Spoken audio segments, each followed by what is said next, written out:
Hi, this is Kisa Takesue. Thank you so much for joining us in this webinar. I know your time is valuable and appreciate the few minutes that we will share together.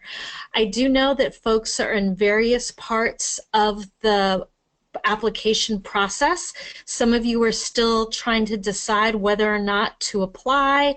Others have started your application but not completed it. Some of you have been admitted and still need to decide what class to take.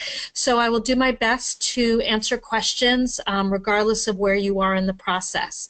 So our agenda will include an overview of the program, overview of program dates, some information about courses that still have openings. We do have some amazing courses that have openings still available, a little bit of information about what students can expect, as well as what we expect of students. We will review the application process if you have questions about that, and then certainly time for Q&A. So please feel free with that question tab over on the right side of your screen. Feel free to type in questions and I will answer those either during the course of the presentation or at the end when we have Q&A. So I look forward to answering those questions and hope this will be helpful information for you all.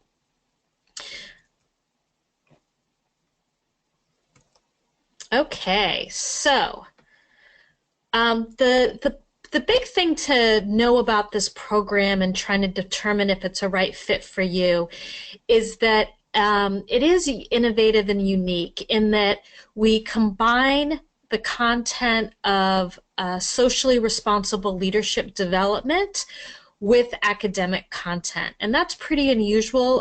Most leadership programs are either pretty focused on leadership skill building, where you will engage in workshops on building leadership skills, but it's separated out from academic courses.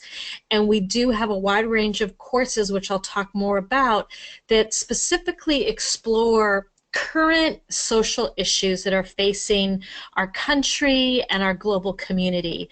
And what we believe is that the world is complicated and that leadership is really needed in terms of addressing social issues. And so hopefully the courses will raise awareness of social issues, make you better informed and motivated to engage in your community or in the world around questions that matter to you.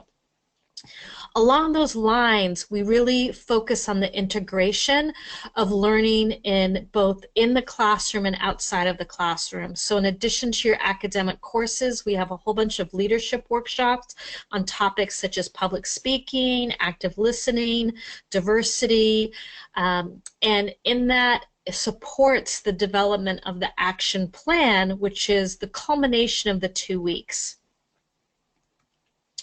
On the closing day, we do have the action plan presentations, and that involves a 2 to 3 minute oral presentation in which you certainly have time to practice and prepare. We do have that public speaking workshop to help in support of that presentation. And the action plan is designed to help you think about how you might apply what you're learning once you return home.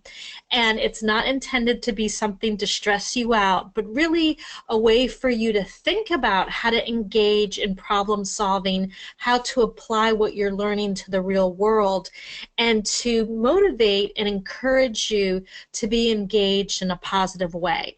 So some examples of the wide range of action plans that students have been involved in include school-based projects, community-based projects, and national or international-based projects. So an example of a school-based project might be a student who is engaged in working with middle school children and tutoring them to prepare for high school. A community-based project might be assisting with a community organization on voter registration drives or voter awareness campaigns.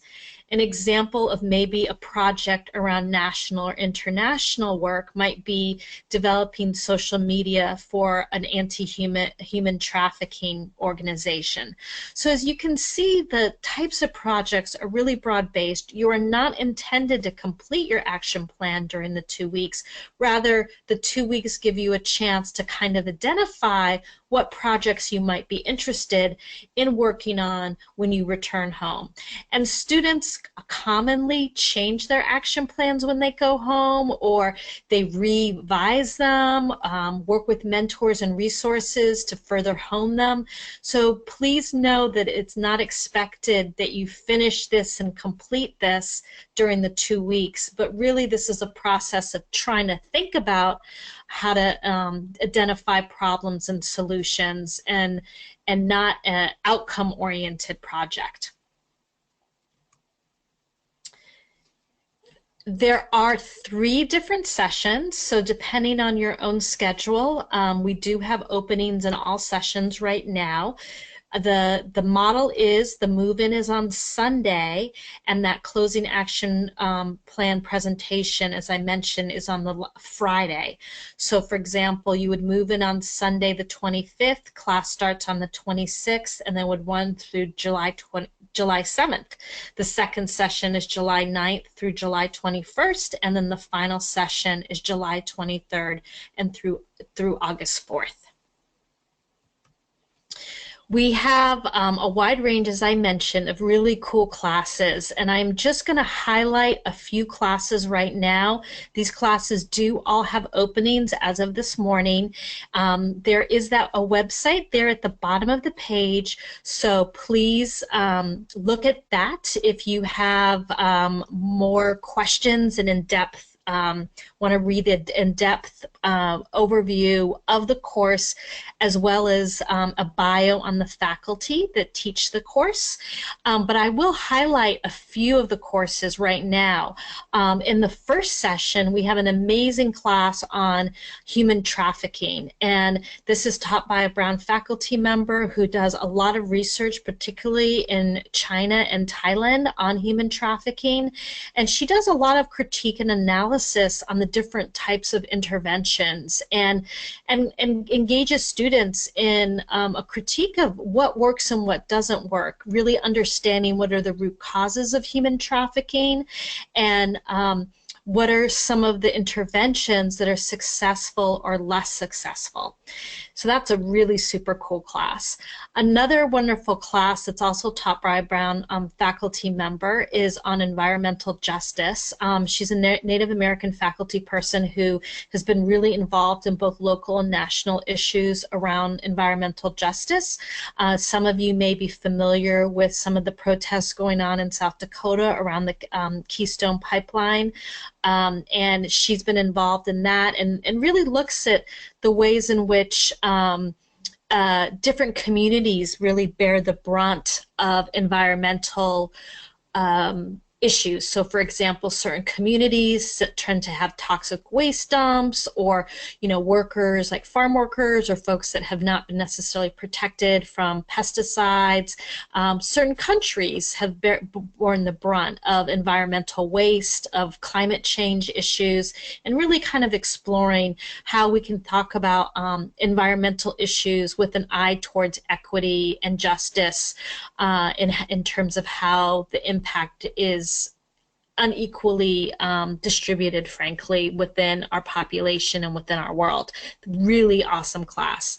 Another class that's great on the second session is on identity, diversity, and leadership. And clearly living in a global world, having a sense of one's own social identity, understanding different identities, whether it be around race or class or religion or socioeconomics, gender, are all really important. And this is a fantastic class that allows you to explore your different identities and to talk about how to build connections.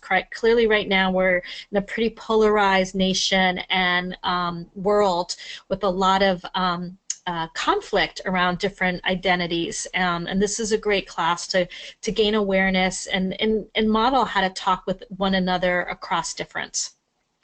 Global development is also a fantastic class that explores what is development. We think a lot about working, whether it be through national government organizations, NGOs, or nonprofits, or government agencies on development in developing countries. This class reviews what are the different motivations around development. Is it economic development? Is it political development? Is it around gender equity? And again, looking at some of the challenges associated with development, especially when you have outside agencies or countries going into a place and helping, and is that help sometimes not as helpful as we would like it to be. Really engaging, interesting class. Global engagement is a course exploring, I would say it's in some ways kind of an introduction to international relations, looking at issues of security, trade, environmental issues, security, and of course, every day in the news, we see that there are lots of changes to sort of the new the world order, and Trump's engagement with North Korea or with Russia, challenges and changes around how nations are interacting with each other, and that is certainly very timely. The Leading with Empathy class, also fantastic. Empathy is often thought of as one of the key leadership qualities, and more research has been placed on the importance of empathy within leadership. And this instructor does a lot of cool interactive activities about kind of getting in someone else's shoes and trying to understand the difference between being empathetic and being nice, and looking at social psychology around empathy and perspective taking. Awesome class. Third session, we have a Women in Leadership class. Is a great class looking at gender construction, kind of women empowerment. Again, very applicable to the world today and society. Young women have really loved that class. They come away really feeling empowered and with much greater awareness and insight around gender issues. I'm super excited about this immigration policy class. It's a new course, and again, very relevant to contemporary current conversations about everything from the border wall to bans on visa bans, deportations, focusing on kind of some of the history of immigration policy and what is different or similar today about how the U.S. has perceived or thought about immigrants, and how policies reflect different political and economic events. Super class. Another class, Changing Business, Becoming a Social Entrepreneur, is offered also in the first session, but we just opened up this session as well. And it's about understanding what is a social entrepreneur, what is social enterprise, how do you make what are the ways to make a profit and so-called do well and do good. Social enterprise is a way of innovation that impacts social problems. So all fantastic classes. So feel free, if you have any questions about any of these classes, feel free to type it in the question box, and I will answer those questions.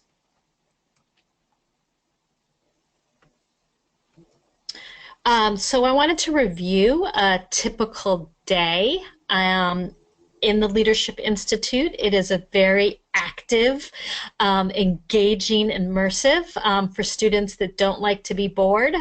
Don't worry, you will not be bored. You will be completely engaged. You are not required to attend breakfast, but we certainly encourage people to eat breakfast, and that is the dining halls open at 7:30, and then until 9 you can eat breakfast, and that, of course, all your meals are included with your tuition as well as your housing.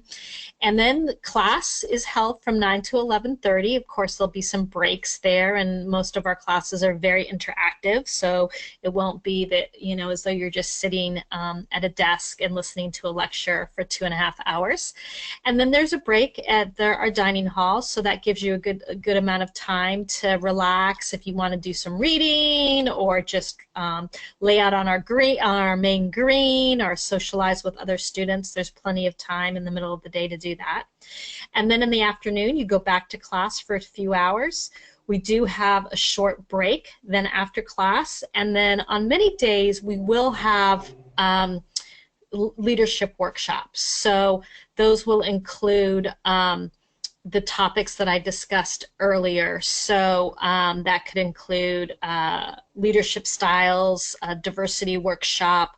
We do go out on a challenge course, which is a low ropes course, engaging in teamwork and problem solving. So not all days, but some days you will have the workshops in the afternoon after class.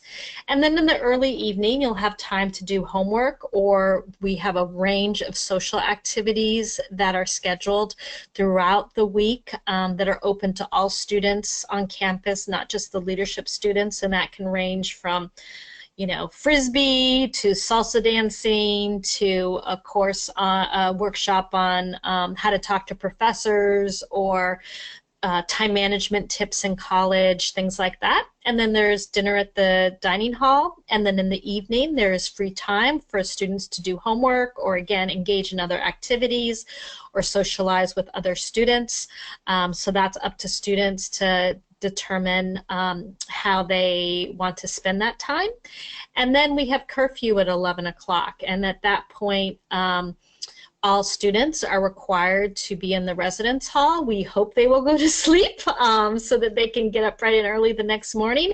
But as this is a pre-college program, you know, students do have the ability to decide how they want to spend that time, and and to make their decisions that are best for them.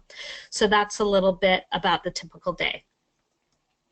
In terms of what students can expect, and I know, you know, this is a big decision about whether to participate in this program, you know, you can expect to have really fascinating course material instructors, to have engaging topics that are thought-provoking, and again, apply to current contemporary issues. So it's likely that when you turn on the TV or read the New York Times or whatever paper in your community, there will be topics that you're learning about in class that will inform everyday current awareness that you can engage with your family and then your peers and teachers when you return home.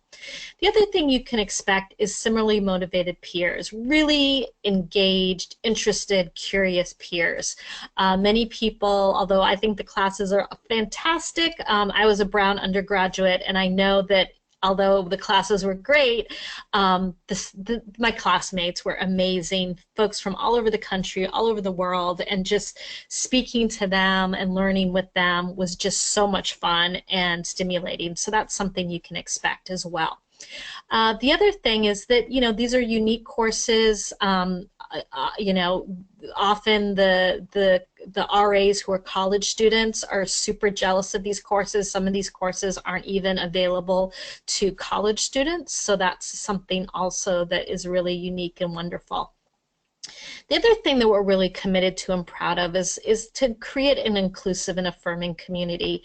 It's really important for us that students feel a sense of belonging, and that despite the diversity of experience, that students know that they're appreciated and that their identities are affirmed. So that's something that's really important to us. And with the diversity of experience, you can expect to have some challenging discussions with peers, with instructors that really stimulate thinking. So those are some things that students can expect from the experience. In terms of what we expect from you, we do expect social and academic engagement.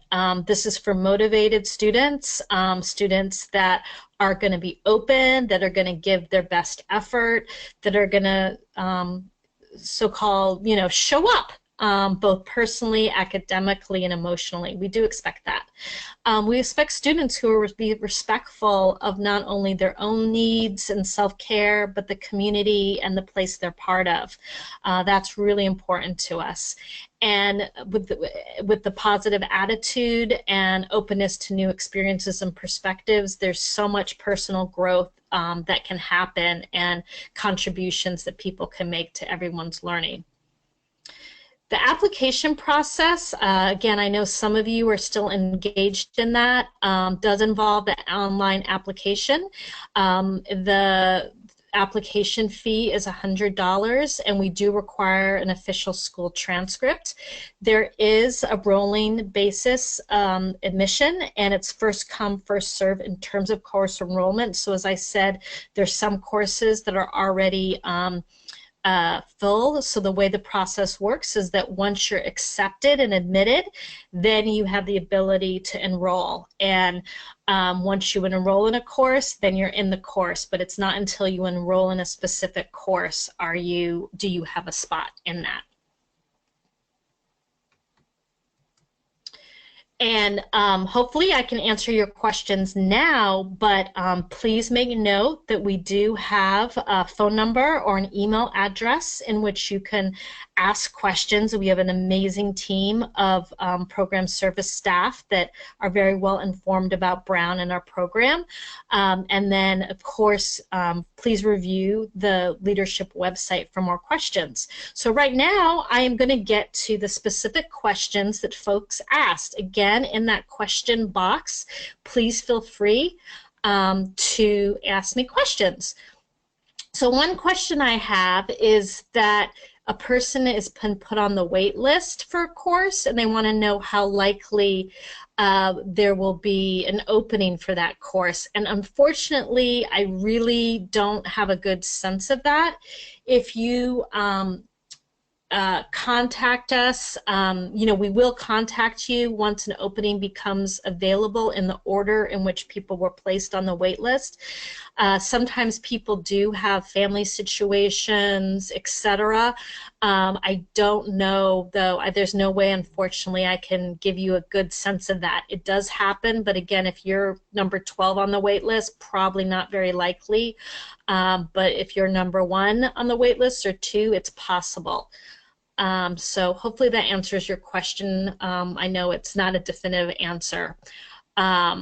Another question is, what locations will student be at? So these are all located within leadership. It's located at Providence, Rhode Island, at the Brown University main campus. And I don't know if you have a more specific question about the residence hall that you'll be in. We're still in the process of making those assignments, but you will be in Providence, Rhode Island. We do have some global programs and that are based in Segovia and Rome and Atlanta. If you're interested in those, please reach out to that phone number to see if there's openings there. Another question we have is the weekend schedule, which is a great question. There will be some homework, but not tons. But in the weekends, there are a variety of social events and programs that are offered. So everything, again, from social activities. We do have some beach trips, a trip to Boston. Some students have friends or family that are in the area, so that they might, spend time with them during the day. You can do whatever you like on the weekend as long as you're back for curfew. But there are a variety of things to do. By that first weekend, there are a lot of friendships have been developed, and you might meet a few students and decide that you want to go to the RISD Art Museum, or you just want to go see a movie, or you want to hang out and walk around on Thayer Street or the campus. So there are some structured activities, but of course it's like college where there's some structured activities, but also the ability to do what you would like to do. So that's hopefully answers that question.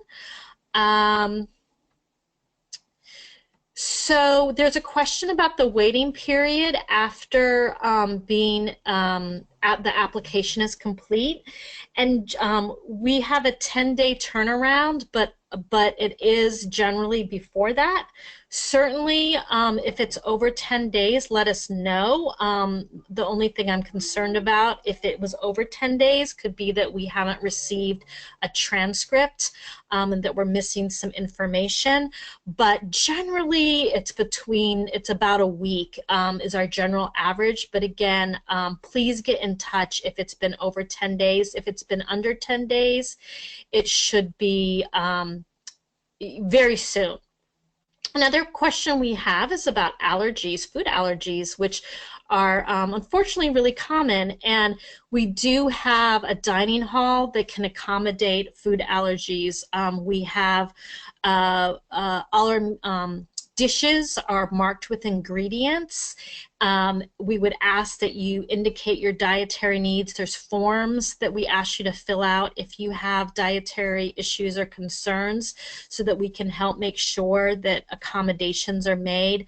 But as long as you're paying attention to what you're eating in the dining hall, there should be no difficulty finding food that will meet your nutritional and needs, but avoid any kind of allergies. So that is not a problem. We have tons of students that come with various types of allergies. So I'm going to give folks a few more minutes to see if there are other questions. Please don't be shy. There is no stupid question. It's really important for you to feel like you have a good sense of the program, or anything. So I'm going to give you a few minutes if you have any more questions. Again, if you're thinking of them, please make note of the phone number and the website, the email address, so that if you think of other things. Let's see if there's anything that's come in. We have another question about kind of where the students are from.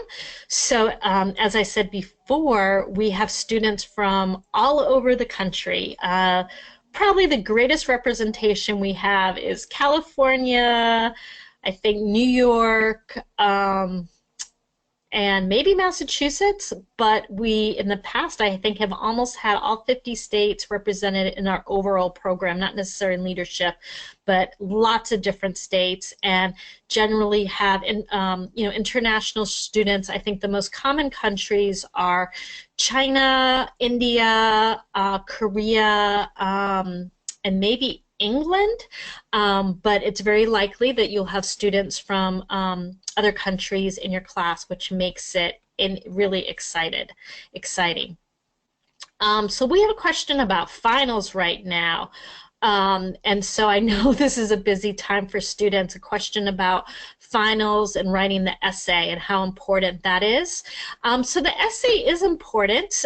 We want to know and make sure, don't worry, it doesn't have to be like a huge essay, just a paragraph or so is fine, but really we just want to get a sense of why you're interested in the Leadership Institute, and if there particular class you want to take, why you think this program will be good for you, how you can contribute to the program. But I wouldn't think about it as something very overwhelming, but it is a good way for us to get to know you better and whether or not this program is going to be a good fit for you.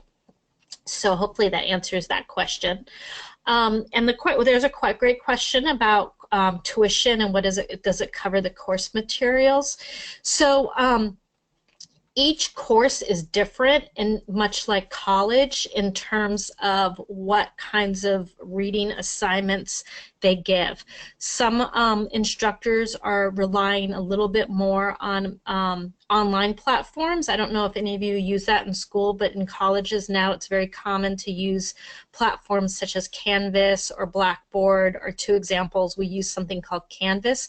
So pretty much most of, if not all of, readings are posted online, articles and chapters of books, and some courses, however, use course packs where it's a pack of different articles and from different sources in a course pack, and then some classes have books.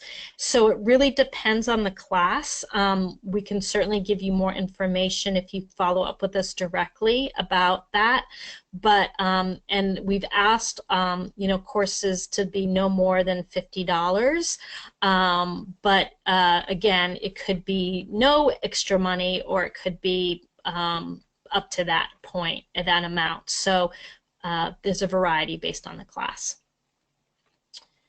Okay, does anyone else have any more questions? These have all been super duper great questions. Love them.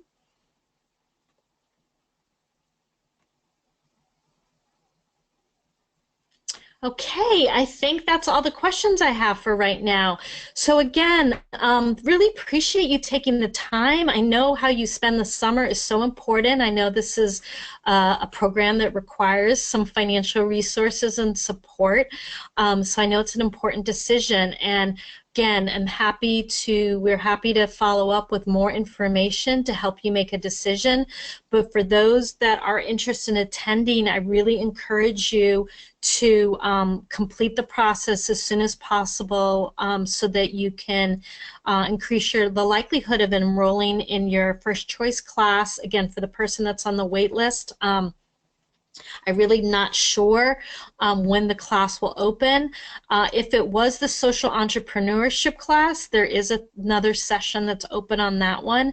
I would really encourage you to think about some of the other classes, because they're just, I mean, all of them are great. So hopefully for the person that's on the wait list, there's another class that you're interested in as well. So that's going to close for now. Again, thank you so much for your time, and wish you all the best as you finish up your semester. And happy spring, and take care, and I hope to see you all this summer. Take care. Bye-bye.